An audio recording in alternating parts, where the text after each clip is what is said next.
Yan guys, meron lang akong gusto sa inyo i-share na napaka importanteng pangyari, napakahalagang pangyari kasi nakakatakot siya. Gawa ng panahon natin ngayon, nakakatakot talaga. Ang daming mga insidenteng nangyayari dito sa lugar namin, sa ibang lugar. Siguro aware naman po kayo.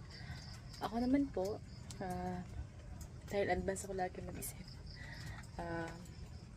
Dahil nga sa mga sunod-sunod na pangyayari dito sa lugar namin, na nakakakilabot na iisipin mo talaga na doble ingat.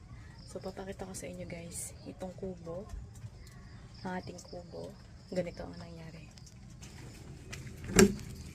So, yung kasama ko ditong bata, si Tristan, umuwi na sa kanila. Dito siya natutulog sa part na to. Ako naman dito sa taas.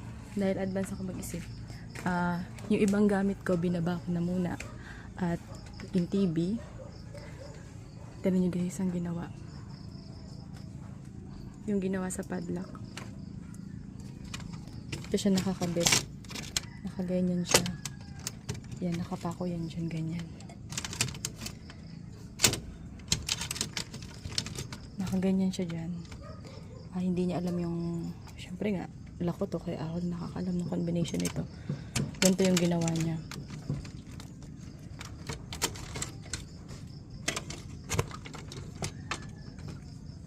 Yan. Walang gamit, inalis ko. Ang natira lang dito tubig, may gunting. Tapos walang gamit guys, binaba ko na. Inalis ko yung TV. Binaba ko siya. Yan.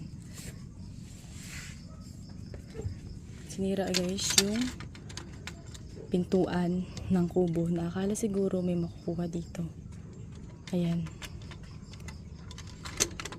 Pursahan na guys kasi pursahan yung ginawa niya.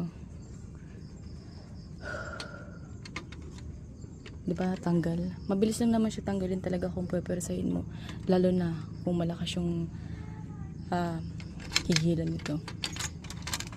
May so sirang-sira. Hindi naman totally kasi ito ayos to eh. Ito lang, kaya hilahin siya. Ayan.